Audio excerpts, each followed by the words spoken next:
오늘은 이 예배 후에 하나님이 우리에게 무엇을 허락하시는가, 바로 그 내용을 살피고자 합니다. 그래서 오늘은 예배 후 우리는 이란 제목으로 하나님 말씀을 증거하도록 하겠습니다. 요즘 어제가 토요일이었죠. 혹시 어제 밖에 나가보신 적 계세요? 네. 저도 어제 잠깐 밖에 걷는 시간이 있었는데 걷다 보니까 완연한 봄이에요. 네. 날씨도 따뜻하고 햇빛도 좋고 참 좋더라고요. 그런데 자연스럽게 걸으면서 어떤 생각을 했냐면 이제 살 좀 빼야겠다라는 생각을 했어요. 겨우내 쪘던 살을 알겠습니다. 어쨌든 간에 운동을 좀 해야겠다 그런 생각을 했어요. 그런데 여러분, 우리가 살을 빼려고 노력을 하는데 살이 잘 빠져요, 안 빠져요? 안 빠지죠. 그럼 뭘 받냐면 스트레스를 받아요. 내 마음대로 육체적으로 열심히 운동을 했는데 내 마음처럼 되지 않을 때 스트레스를 받아요. 그런데 그것은 우리들뿐만 아닙니다.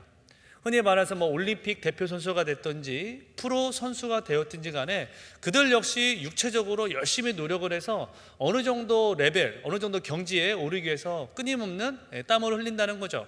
그런데 자신의 뜻대로 되지 않을 때 선수들이 뭐에 빠져요? 슬럼프에 빠져요. 변화되지 않는 자신의 모습을 보면서 슬럼프에 빠진다는 거죠. 그런데 이것은 우리의 영적인 삶도 마찬가지입니다. 우리가 영적으로 믿음 생활을 해오죠. 모태신앙인 분도 계시고 20년, 30년 믿은 분도 계시죠. 그런데 그럼에도 불구하고 내 삶의 변화가 없을 때, 소위 말해서 개선되어지거나 나아지는 것이 없을 때 우리도 모르게 영적인 슬럼프에 빠질 때가 있다는 거죠. 그렇다면 내 삶에, 내 믿음에, 내 영적인 어떤 삶의 변화가 없을 때 우리는 하나님 앞에 무엇을 구해야 될 것인가? 오늘 우리에게 주신 그 말씀을 통하여 그 이야기, 그 뜻을 살피고자 합니다.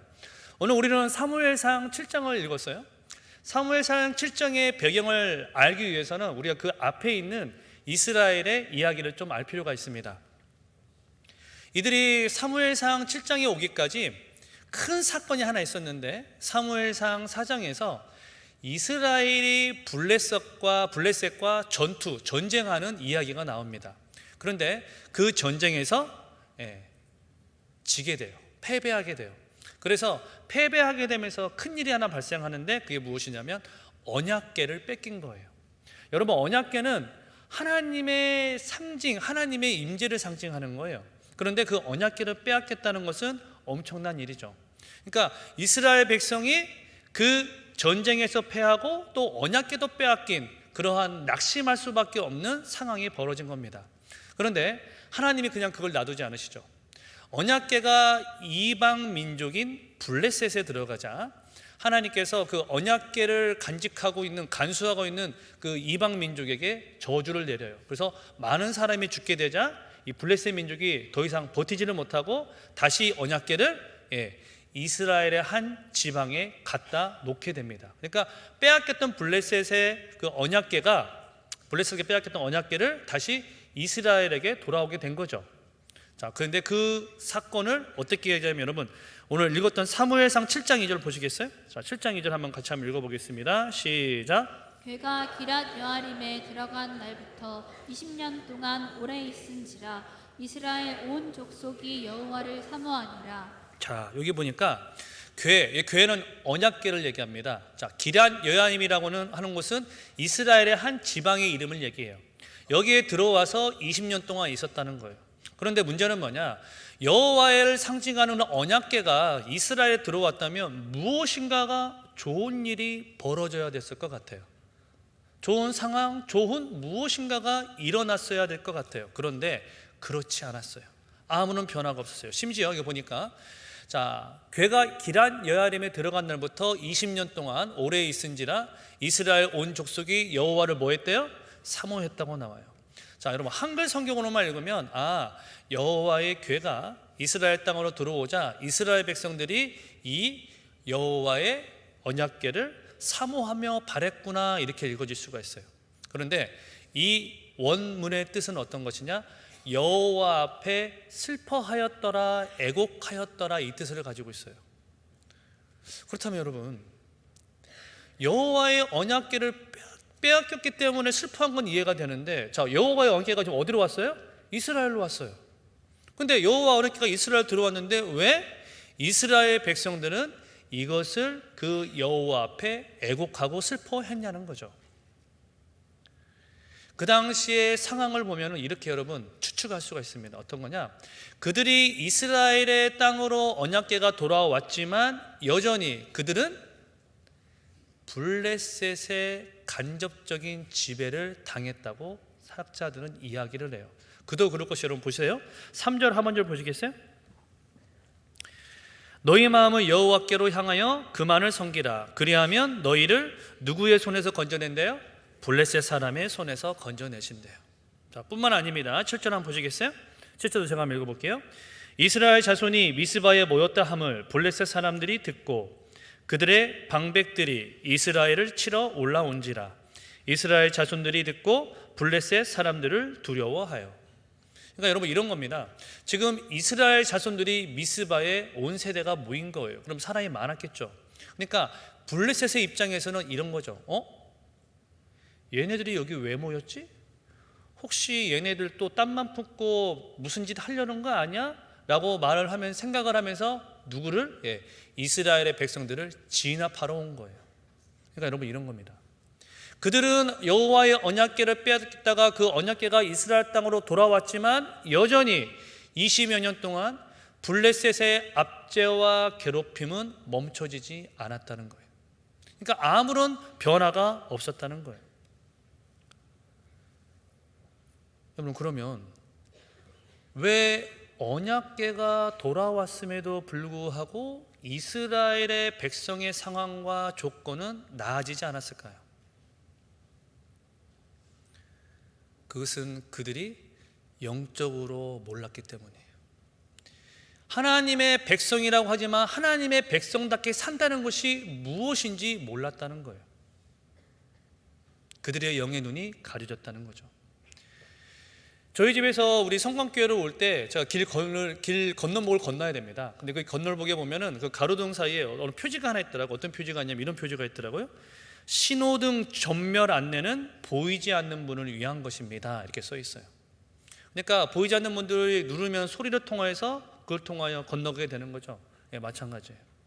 그들은 이스라엘 백성이었지만 그들의 영의 눈이 가려졌기 때문에 하나님께서 선지자 사무엘을 통하여 그들이 어떻게 해야 하나님의 백성으로 돌아올 수 있는지를 이렇게 얘기를 합니다. 여러분 3절 다 같이 한번 읽어볼까요? 읽습니다. 시작. 사무엘이 이스라엘 온 족속에게 말하여 이르되 만일 너희가 전심으로 여호와께 돌아오려거든 이방 신들과 아스타롯을 너희 중에서 제거하고 너희 마음을 여호와께로 향하여 그만을 섬기라. 그리하면 너희를 블레셋 사람의 손에서 건져내시리라. 자, 지금 무슨 말을 하고 있어요? 너희들이 가지고 있는 여기 보니까 이방 신상은 여러분 바알을 얘기합니다. 바알신 그리고 아스다롯 이 신상을 우상을 제거하라고 얘기를 해요. 근데 여러분 이거는 우리가 생각할 때 어떤 거예요? 당연한 거죠. 당연히 우상 신상을 제거해야 하는 게 맞잖아요. 그런데 이들에게는 당연하지 않았던 거예요. 그럼 왜 당연하지 않았을까요? 자, 우리가 지금 사무엘상을 읽지만 시대적으로 따지면 이때는 사사시대 말기였어요. 그래서 고대 근동 가운데 그들에게 당연한 것은 뭐였냐? 내가 복을 많이 받기 위하여 많은 신을 섬기는 게 당연했어요. 그래서 바알신, 아스다롯신 그 중에 한 명이 누구예요? 여호와 하나님이에요.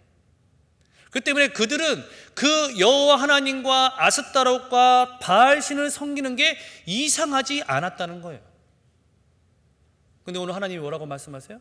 사무엘을 통하여 너희 가운데 있는 바알신과 아스타롯을 제거하고 없애라 라고 말을 하고 있다는 겁니다. 여러분 그런 겁니다. 이스라엘 백성은 몰랐어요. 무엇이 하나님의 백성답게 사는 것이고 하나님의 말씀의 진리인지 몰랐다는 거예요.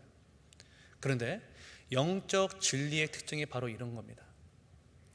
제가 몇 해 전에 조금 깜짝 놀랄 어떠한 프로를 하나 봤는데 나는 신이다 라는 프로예요. 그 프로는 어떤 내용이냐면요, 사이비 교주의 악행을 고발하는 프로입니다. 그래서 그 사이비 교주가 잘못된 교리를 가지고 거기를 따르는 신자들을 악용하고 악행해서 그 모든 것, 몸, 재산, 물질, 모든 걸 다 자신의 것으로 악랄하게 이용을 합니다. 그래서 많은 사람들이 분노를 했던 프로죠. 그런데 제가 그 프로에 놀랐던 게 또 하나 있었어요. 이게 뭐냐면요, 흔히 말해서 식자층, 그러니까 많이 배웠다는 분이 그 교주를 믿고 그곳에 있더라는 거예요. 아이들을 가르치는 우리 교사 선생님들, 강단에서 학생을 강의하는 교수님들, 심지어 가장 정의롭다고 정의를 행하는 검사님들이 거기 있는 걸 제가 보고 깜짝 놀랐습니다. 여러분, 무슨 말입니까? 영적인 진리는 우리의 이성이 아니라 하나님의 참된 진리의 영을 우리에게 임할 때 그걸 깨달을 수 있다는 거예요. 그래서 요한복음에 보면은 예수님이 뭐라고 말씀하셨어요? 요한복음 6장 63절 제가 한번 읽어볼게요. 살리는 것은 영이니 육은 무익하니라. 내가 너희에게 이른 말은 뭐래요? 영이요 생명이라고 말을 하고 있어요. 여러분, 그렇습니다. 우리가 진리의 말씀을 온전히 듣고 성령께서 이 모든 것을 깨닫게 해주실 때 참된 하나님의 백성이 될 수 있다는 겁니다. 여러분, 이런 진리의 영으로 새로워지는 그런 저와 여러분들에게 예수님의 이름으로 축원합니다. 왜 이 진리의 말씀이 중요하냐? 그것은요, 우리 역시 이 시대의 이스라엘 백성들과 방불할 수 있기 때문에, 우리 역시 그리스도로 이 세상을 살아가지만요, 우리 모르게, 나도 모르게 세상의 가치대로, 세상의 관점대로 판단하고 행동할 때가 너무 많다는 거예요. 그래서 어느 순간 진리의 말씀에 대해 삶의 기준이 되지 않으면 나도 동일하게 옆집 사람과, 내가 아는 사람과 동일한 행동과 가치관을 가지고 삶을 살아가는 것을 우리가 발견하게 된다는 겁니다. 그렇기 때문에 우리에게 뭐가 필요하냐? 하나님의 말씀이 내 삶의 기초가 되는 영적인 하나님의 은혜가 필요하다는 겁니다. 여러분, 이런 은혜를 누리기 바랍니다. 그렇기 때문에 여러분, 그 백성다움을 알지 못하여서 사무엘을 통하여 그 말을 들었을 때 이스라엘 백성들이 어떻게 했냐? 7장 4절 보시겠어요? 이에 이스라엘 자손이 바알과 아스다롯을 제거하고 여호와만 섬기니라. 진리를 알게 되었을 때 하나님의 백성다운 삶을 살아가는 그런 은혜가 임했다는 것입니다. 우리 사랑하는 모든 성광의 가족들, 이 진리의 말씀 앞에 바로서 하나님의 백성도로 살아가는 그런 큰 은혜가 있길 예수님의 이름으로 축원합니다. 특별히 우리 성광교회가 큰 복이 있어요. 왜 그러냐면, 여러분, 주보에는 실리지 않았지만 3월 22일부터 성경학교를 오픈합니다. 그래서 성경을 알고 싶고 더 진리에 목마르던 분들은 3월 22일 날 많은 분들 성경학교에 참여해 주시길 부탁드리겠습니다. 이렇게 하나님의 말씀으로 더 새롭게 세워져가는 저와 여러분들에게 예수님의 이름으로 바랍니다. 자, 그렇다면 여러분, 이들에게 이러한 진리의 말씀으로 하나님 말씀 앞에 순종하게 한 다음에 그들을 어디로 모이게 하죠? 미스바로 모이게 해요. 미스바로 사람들을 모이게 하는데, 그렇다면 왜 여호와 하나님이 이스라엘 백성들을 미스바로 모이게 했을까요? 크게 두 가지의 이유가 있었어요. 첫 번째는 여러분, 지리적 이점 때문에 그랬어요. 여러분들도 친구들 만나시죠? 친구들 만나거나 모임을 가질 겁니다. 근데 멀리 떨어져 있으면 어디서 만나요? 모든 친구들이 올 수 있는 편한 곳, 가장 가까운 곳에 그 자리를 잡죠. 여기 미스바가 그랬어요. 모든 지파들이 가장 근접하여서 가깝게 올 수 있는 거리가 미스바라는 위치였어요. 그래서 많은 지파들이 가깝게 모일 수 있는 그곳으로 미스바를 선정하게 됩니다. 그런데 하나님께서 미스바로 올라오라고 하신 더 큰 중요한 이유가 있어요. 그것은 무엇이냐면요, 여호와를 앙망하기 위함이에요. 자, 여러분, 미스바라는 뜻은 이런 뜻을 가지고 있습니다. 망대, 지금으로 얘기하면 어떤 초소 같은데 높은 곳에 올라가서 무엇을 바라보는 곳이라는 뜻을 가진 게 미스바예요. 그러니까 미스바라는 곳은 무엇인가를 바라보고 우러러볼 수 있는 곳, 그런 뜻을 가지고 있는 게 미스바라는 거예요. 그런데 하나님께서 이스라엘 백성들을 미스바로 모이게 하신 다음에 행하신 일, 명하신 일이 있어요. 보시겠어요? 자, 여러분 6절 한번 같이 한번 읽어보겠습니다. 시작. 그들이 미스바에 모여 물을 길어 여호와 앞에 붓고 그날 종일 금식하고 거기에서 이르되 우리가 여호와께 범죄하였나이다 하니라. 사무엘이 미스바에서 이스라엘 자손을 다스리니라. 자, 그들을 미스바에 모여서 하게 한 것이 크게 세 가지입니다. 첫 번째, 여기 보니까 미스바에 모여 물을 길어 여호와 앞에 부었다라고 얘기해요. 이거는 여호와 앞에 회개의 의식입니다. 회개를 하게 한 거예요. 그리고 두 번째, 그들이 종일 뭐 했대요? 금식했대요. 예, 금식기도 한 거예요. 여러분, 금식기도는 다 아실 겁니다. 나의 육체적 에너지를 의존하지 않고 나의 삶의 모든 생명의 주관자가 여호와 하나님을 고백하는 게 금식이에요.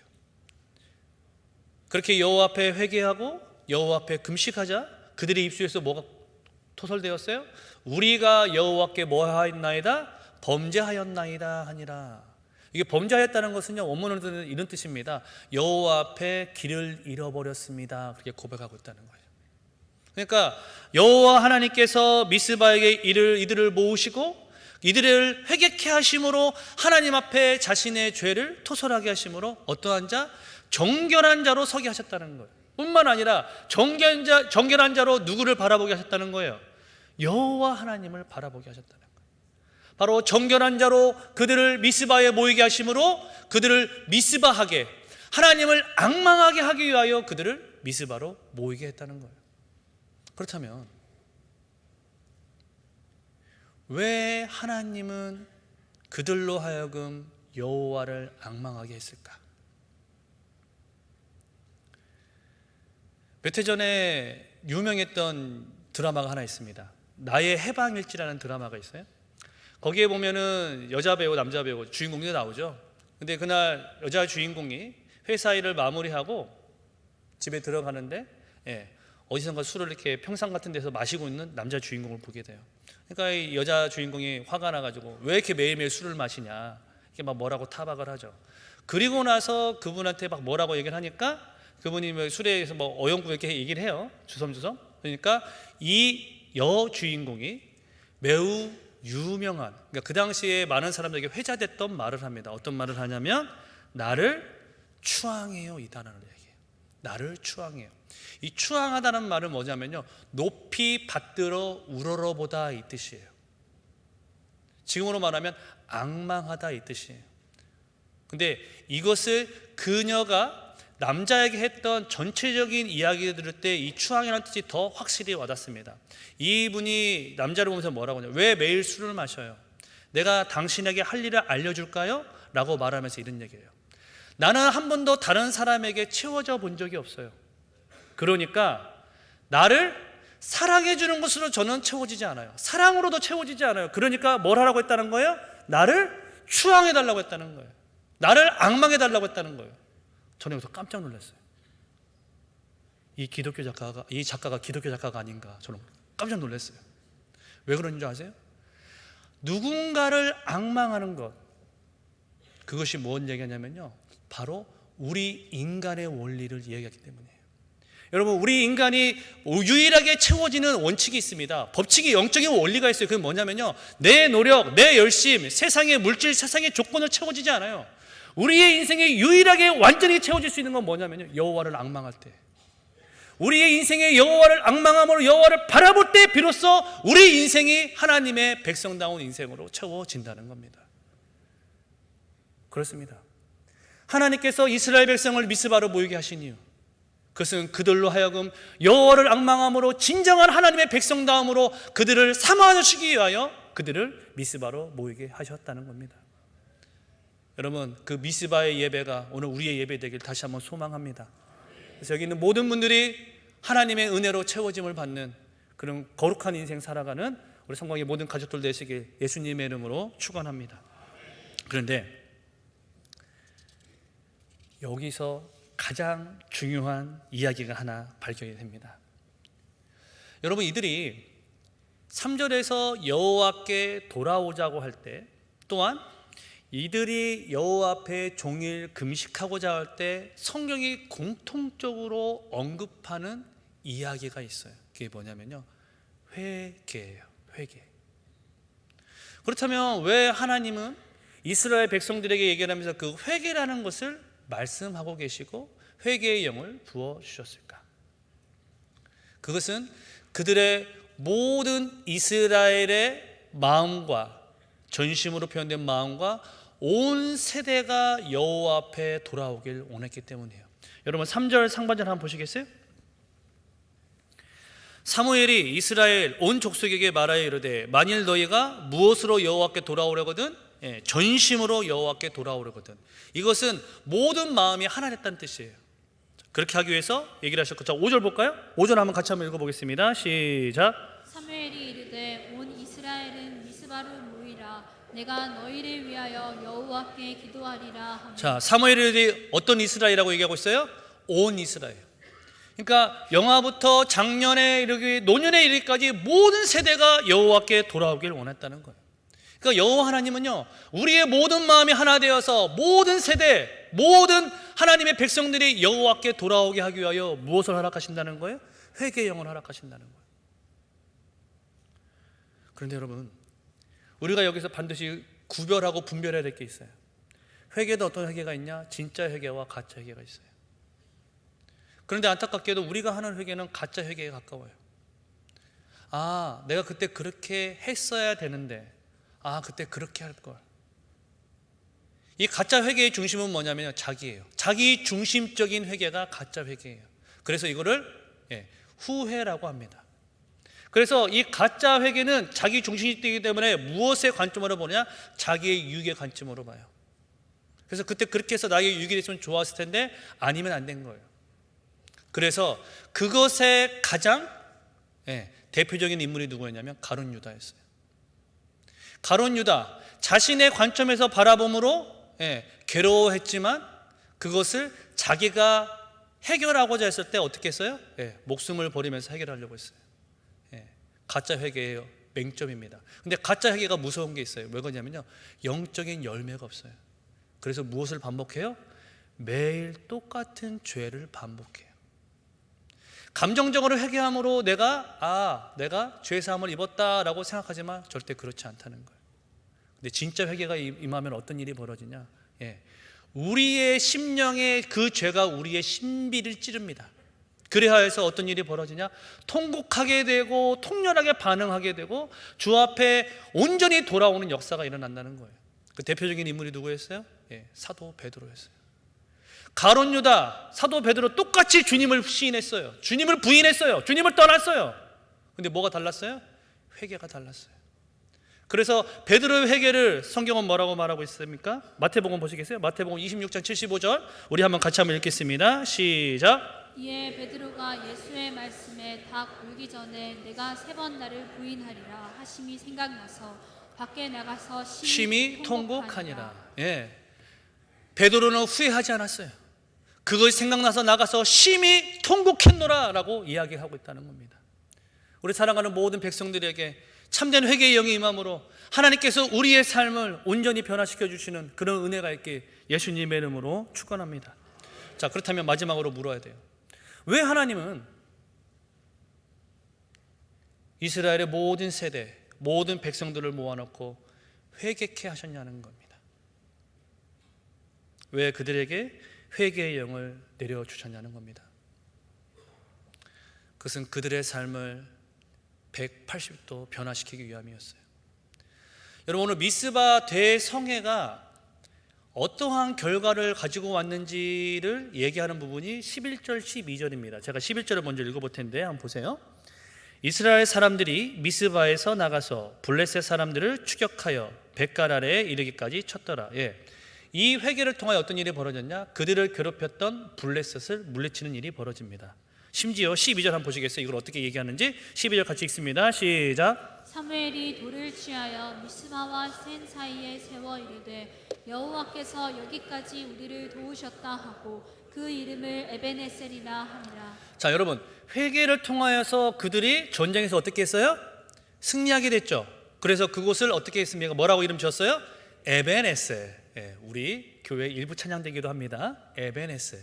이 뜻은 도움의 돌이란 뜻이에요. 그러니까 하나님께서 우리를 이렇게 승리의 자리로 도우셨다라고 이곳을 에베네셀이라고 했습니다. 그런데 여러분, 놀라운 게 하나 있어요. 제가 여러분들에게 사무엘상 7장을 앞에 설교 초두에 얘기를 하면서 이 7장의 배경을 설명하기 위해서 어떤 얘기를 했냐면 그 앞에 있는 장의 이야기를 했어요. 그리고 나서 블레셋과 전쟁을 해서 전쟁에서 뭐 했다고 했어요? 패했다고 했어요. 그리고 나서 뭘 뺏겠다고 했어요? 언약궤, 여기서 궤라고 나와 있죠. 언약궤를 뺏겠다고 했어요. 그런데 그 전쟁이 벌어진 곳을 성경이 뭐라고 하는지 아세요? 여러분 4장 1절 보시겠어요? 여러분 한번 잘 따라와 보세요. 어느 곳에서 그런 일이 벌어졌는지. 사무엘의 말이 온 이스라엘에게 전파되니라. 이스라엘은 나가서 블레셋 사람들과 싸우려고 어디에 진을 쳤대요? 에베네셀에 진을 쳤대요. 어디요? 에베네셀. 여러분 이상하지 않아요? 똑같은 지명의 이름을 가진 에베네셀입니다. 근데 사무엘상 7장에서는 그들에게 무엇? 승리의 에베네셀이 되었어요. 근데 사무엘상 4장에서는 뭐가 됐어요? 패배의 에베네셀이었어요.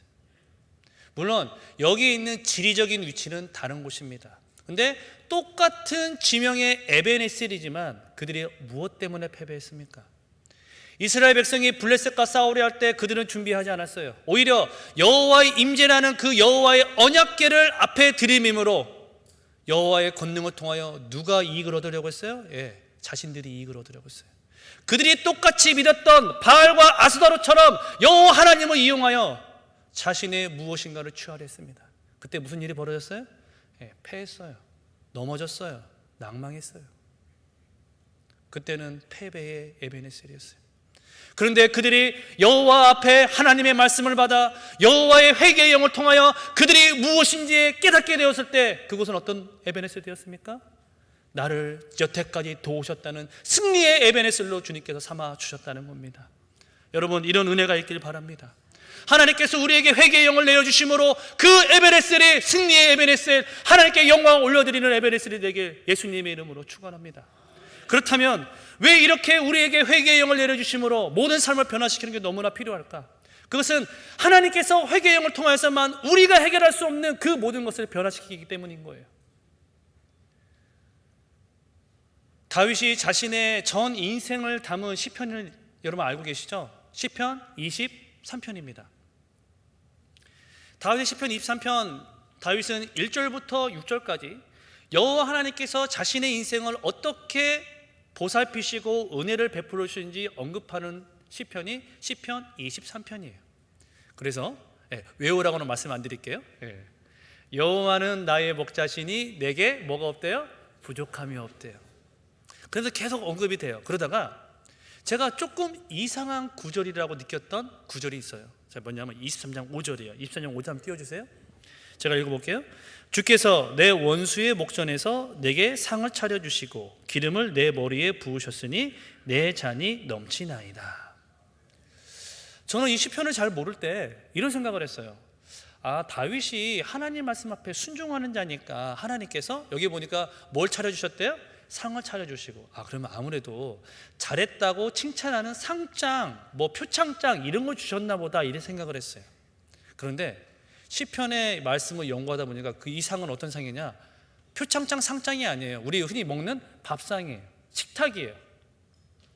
저는 곰곰이 생각했어요. 아니 다윗이 자신의 인생에 내려주신 그 은혜를 얘기하는데 왜 갑자기 하나님 앞에서 하나님이 나한테 상을 차려주셨다 이 얘기를 했을까? 연구하다 보니까 무엇을 발견했냐면요, 그 당시에 고대 근동의 식사 습관 하나 발견했어요. 여러분 우리가 지금은 현대인들이 많이 입식이 돼서 좌식이 돼서 우리가 식탁에서 의자에 앉아서 식사를 하잖아요. 우리 거의 대다수의 사람들이 이렇게 먹을 겁니다. 근데 우리가 이사를 가거나 도배를 할 때 너무 급하면 어떻게 해요? 바닥에 신문지 깔고 짜장면 같은 것만 먹잖아요. 그 당시 대다수의 사람들이 그렇게 바닥에다가 음식을 놓고 먹었어요. 그런데 거의 유일하게 상을 차려놓고 먹을 수 있는 부류, 먹는 권한이 있는 부류가 있었어요. 이게 누구냐면 왕이에요. 그 당시 고대 근동 이스라엘의 그 근동에서 가장 권력이 셌던 나라를 하나 꼽으라면 이집트, 애굽입니다. 그럼 애굽의 신은 누구였어요? 바로였죠. 근데 바로조차도 어떻게 했냐면, 여러분 지금 우리가 생각하는 큰 상이 아니에요. 여러분 다갓상 같은 거죠. 조그만 거. 다갓상에다가 음식을 놓고 뒤에 받침도 없는 의자에 앉아가지고 그렇게 식사를 한 사람이 누구예요? 왕이었어요. 그런데 오늘 다윗이 뭘 고백을 해요? 여호와께서 내게 무엇을 차려주셨대요? 상을 차려주셨대요. 자, 그렇다면 여러분, 왕의 상에 초대함을 받을 수 있는 사람은 어떤 사람일까요? 왕같이 존귀한 사람만 그 자리에서 같이 식사를 나눌 수 있어요. 지금 무슨 말입니까? 다윗이 아무것도 아닌 인생이었지만 그 다윗을 어떠한 자로? 존귀한 자로, 왕같은 하나님의 백성으로 삼아 주셨다는 거예요. 그래서 그 고백을 하나님께서 원수의 목전에서 내게 상을 차려주셨다 말을 하고 있다는 겁니다. 여러분, 그런 겁니다. 하나님께서 우리에게 회개의 영을 내려주심으로 하나님의 거룩한 백성으로 삼아주신 것은 우리를 다른 그 누구보다 하나님의 거룩한 존귀한 백성으로 우리를 삼아주시기 위하여, 그렇게 우리를 존대하고 대접하기 위하여 우리를 회개의 자리로, 예배의 자리로 삼아주셨다는 겁니다. 여러분, 회개의 영이 임한 자는 존귀한 자로 쓰임받습니다. 디모데후서 2장 20절에 보면 이런 말이 써 있어요.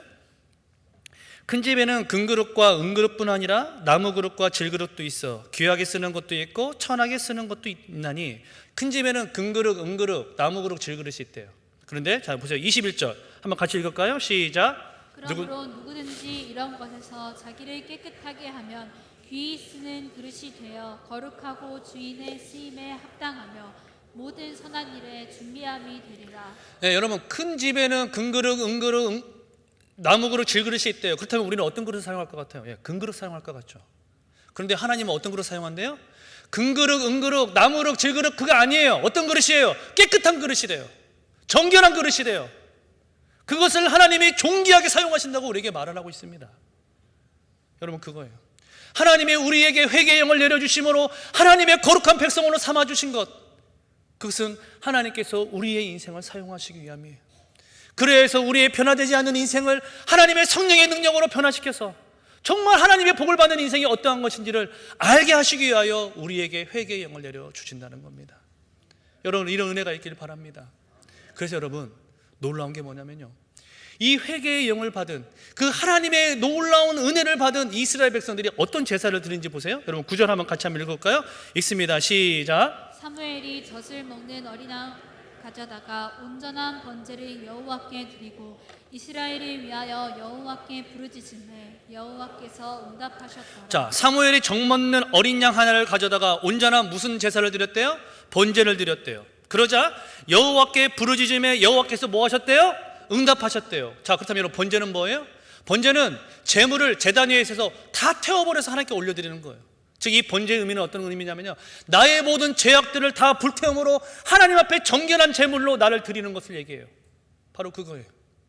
우리 삶에 변화가 없고 나아지는 게 없고 하나님께 구했지만 여전히 삶의 변화 그대로라면 여호와 앞에 회개의 영을 구하시기 바랍니다. 그때 하나님께서 우리의 모든 것을 불태워 주시고 우리를 거룩한 제물로 받아주심으로 우리가 구하고 여호와 앞에 예배드리는 모든 것에 응답해 주시는 그 하나님을 만나게 될 것입니다. 여러분, 여전히 변화되지 않는 그 무엇 때문에 낙담하거나 낙심하는 분 계십니까? 여전히 반복되는 그 죄악의 사슬에서 매일 넘어지며 신음하는 분이 계십니까? 오늘 여호와 앞에 내게 진정한 회개의 영을 내려달라고 구하시기 바랍니다. 우리를 하나님이 존귀한 자로 삼아주셨기 때문에 오늘 들렸던 이 말씀처럼 하나님 앞에 온전한 번제를 드림으로 하나님의 거룩한 제물, 하나님이 들어 사용하시는 하나님의 존귀한 백성으로 쓰임받는 그런 은혜가 함께하게 예수님의 이름으로 축원하겠습니다. 말씀을 마무리하겠습니다. 여러분, 그들의 삶, 언약궤가 돌아왔지만 이스라엘의 민족의 삶은 변화된 게 없었어요. 하지만 하나님께서 그들을 미스바로 모이게 하시고 회개의 영을 부어주셨을 때 비로소 그들은 여호와 앞에 번제를 드림으로 진정한 하나님께서 나를 도우시는 에베네셀의 하나님을 만날 수 있었습니다. 여러분, 오늘 이 예배가 미스바의 예배인 줄 믿습니다. 오늘 사랑하는 모든 하나님의 백성들에게 회개의 영이 임함으로 오늘도 여호와께 부르짖어 여호와께서 지금까지 나를 도우셨다는 그 에베네셀의 하나님을 만나는 거룩한 영광이 함께하는 우리 모든 성황의 백성들 되시길 예수님의 이름으로 축원합니다.